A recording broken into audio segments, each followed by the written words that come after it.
नमस्कार शिक्षक साथियों, एक बार फिर से स्वागत है आपका चैनल चर्चा विथ में। साथियों, आज हम बात करने जा रहे हैं, जैसा कि आपको पता होगा कि हमारा परिषदीय विद्यालयों का जो परीक्षा है वह सकुशल संपन्न हो चुकी है और कापियों का मूल्यांकन भी अपने अंतिम चरण पे है और रिजल्ट के यानी परीक्षा फल के संबंध में विभिन्न प्रकार के आदेशों के अनुपालन में हम अपने परीक्षा फल का निर्माण भी बहुत तेज़ी से कर रहे हैं। अब हम आज इस वीडियो में बात करेंगे कि जो हमारा सत्र 1 अप्रैल से जो हमारा सत्र शुरू होने वाला है, कौन सा सत्र है, 2022 और 23 का जो सत्र है वह शुरू होने जा रहा है। तो इस सत्र का जो पहला दिन होगा या शुरुआत के किसी बच्चे के हफ्ता या 10 दिन के जो पहले दिन होंगे, जो क्योंकि इसमें नामांकन की प्रक्रियाएं शुरू होती हैं, आपको पता ही होगा। तो अब कोई बच्चा पहले दिन आ रहा है या कुछ बच्चे पहले दिन आ रहे हैं, तो उनके संबंध में कौन कौन से कार्य होंगे जो उस बच्चे को उस विद्यालय के प्रति एक अपनेपन का भाव पैदा करेगा या आकर्षण का केंद्र बनेगा या विद्यालय अपनी तरफ बच्चे को आकर्षित करेगा। क्योंकि किसी भी विद्यालय में बच्चों का नामांकन कर देना बड़ी बात नहीं होती है, उस नामांकन के प्रति ठहराव, विद्यालय में बच्चा रुक कितना रहा है, वो बड़ी उपलब्धि होती है। ये विभिन्न स्कूलों में या विभिन्न जगहों पे विभिन्न शिक्षकों के माध्यम से समस्याएं उत्पन्न होती रहती हैं कि नामांकन को तो हमारे यहाँ 100 है, लेकिन बच्चे हमारे यहाँ 70 आते हैं, 60 आते हैं। ठीक है, इसका कारण क्या है कि नामांकन के समय तो नामांकन की प्रक्रियाएं बहुत तेजी से चल रही होती है, नामांकन सभी लोग करा लेते हैं, लेकिन किसी न किसी कारणवश नामांकन के सापेक्ष उपस्थिति हमेशा कम रहती है। तो अब उसमें आप क्या करें जिससे आपको विभिन्न प्रकार की ये ठहराव संबंधी समस्याएं हैं, उपस्थिति और नामांकन का जो अंतर है वह दूर हो जाए, उसके संबंध में हम आज बात करने जा रहे हैं। देखिए, ये आदेश आया हुआ है कि नवीन सत्र में विद्यालय खुलने के संबंध में ये निर्देशित पत्र है समस्त प्रधानाध्यापक, प्राथमिक, उच्च प्राथमिक सहायता प्राप्त, मान्यता प्राप्त। ठीक है, तो अब उसमें क्या क्या कौन कौन से कार्य हैं जो आप करेंगे तो आप विद्यालय के शुरुआती दिन को बच्चों के लिए आकर्षक बना सकते हैं, उसको ध्यान दें।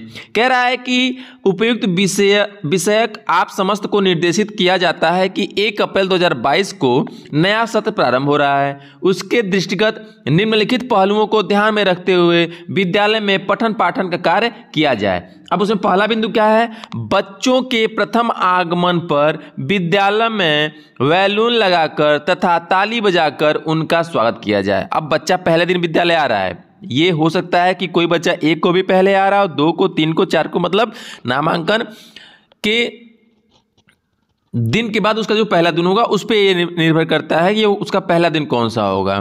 तो पहले दिन जब विद्यालय में कोई बच्चा आता है तो उसको ताली बजा कर स्वागत करें। अब रोज आप बैलून तो लगा नहीं सकते हैं, बैलून केवल आप 1 तारीख को लगाएंगे, 1 अप्रैल को लगाएंगे, ये ध्यान देंगे। उससे क्या होगा कि एक विद्यालय में उत्सव का माहौल हो जाएगा।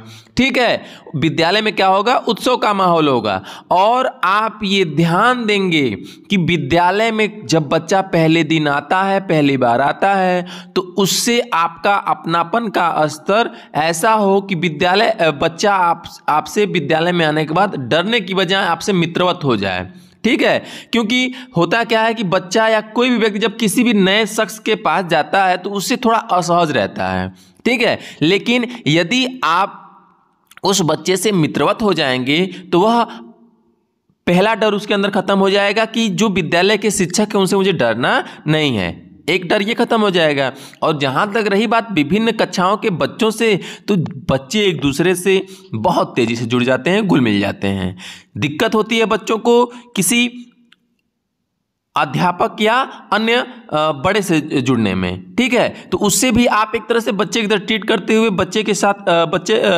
उस बच्चे के साथ खेलना या कुछ ऐसे गतिविधि कराना जिससे बच्चा क्या हो, आपसे घुल मिल जाए। बच्चे को एक बात और ध्यान देंगे कि विभिन्न स्कूलों में देखा जाता है कि बच्चों को नाम से कम बुलाया जाता है, तो आप पहले दिन से ही उसका नाम जान लें और यकीन माने आप 2-4 बार उसका नाम का जब जिक्र करेंगे, उसको नाम से बुलाएंगे, नाम से संबोधित करेंगे, तो वो नाम आपके मनोपटल पे जम जाएगा, छप जाएगा। और वो लड़के के दिमाग में, अरे सर हमको नाम से बुला रहे हैं, सर हमको जान रहे हैं, मैडम हमको जान रही हैं। तो ये चीज़ें आपको देखने और समझने की ज़रूरत है। ठीक है, फिर अगला कह रहा है दूसरा, विद्यालय एवं कक्षा कक्ष की समुचित साफ सफाई कराई जाए। तो ये तो ठीक है, आवश्यकता अनुसार अपने विद्यालय में कक्षा कक्ष में चटाई, साफ सफाई की व्यवस्था आप सुनिश्चित कर लें। अगला कह रहा है विद्यालय में बिजली मरम्मत पंखों का सही और चालू हालत में करा लिया जाए। यदि विद्यालय में वायरिंग है, यदि विद्यालय के में बिजली आपूर्ति है तो फिर उसको जो है आप पंखों को, गर्मी का मौसम आ रहा है, स्वाभाविक है कि कक्षाओं में वैसे तो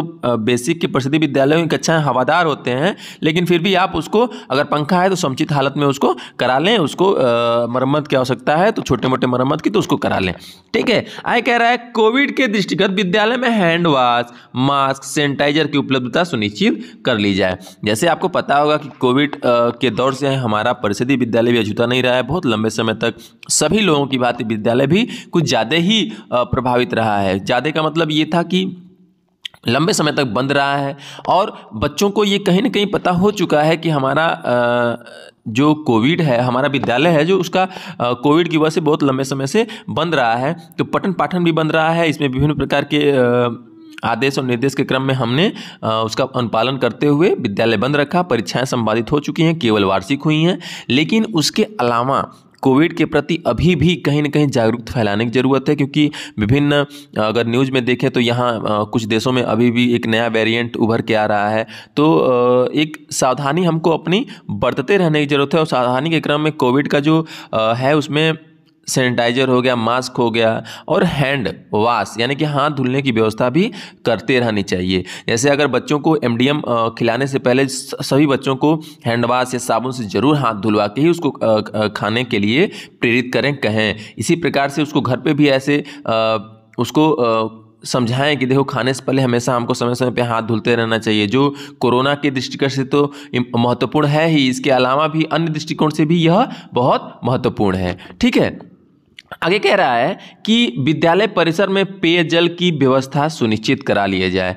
जैसा गर्मी का मौसम है और इसके अलावा भी लगभग सभी विद्यालयों में, इसमें कहने की बात नहीं है कि पेयजल की सुविधा है, लेकिन उसमें कुछ मरम्मत की आवश्यकता है तो उसको करा लें।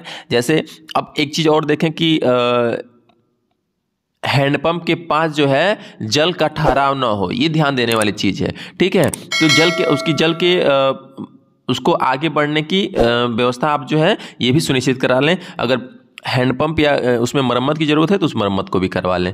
ठीक है। तो ये कुछ ऐसे महत्वपूर्ण बिंदु हैं जो कहीं ना कहीं आपके शुरुआती दिनों को नामांकन में वृद्धि भी करेंगे और नामांकन के प्रति ठहराव का जो गैप है उसको भी ये व्यवस्थित करेंगे, उसमें भी कमी लाएंगे, यानी बच्चे ठहरेंगे। ठीक है। अब इसके अलावा कुछ ऐसी और गतिविधियाँ भी हैं, जैसे आप रैली निकाल के, अभिभावकों से संपर्क करके, बच्चों को प्रेरित करके आप विद्यालय की तरफ आकर्षित कर सकते हैं। बच्चों को, अभिभावकों को पढ़ाई के प्रति, ज्ञान के प्रति ये क्या कर सकते हैं, आप उनको प्रेरित कर सकते हैं, मोटिवेट कर सकते हैं कि देखो आज के दौर में किस प्रकार से पढ़ाई का महत्व बढ़ता जा रहा है। आप उसी गांव के 2-3 ऐसे व्यक्तियों को या ऐसे लड़कों को, ऐसे छात्रों को जो आपके यहाँ पढ़े हो या ना पढ़े हो, उनको पढ़ाई के प्रति अगर वो आगे बढ़े हैं तो उनका उदाहरण प्रस्तुत करके उनको मोटिवेट कर सकते हैं। ठीक है।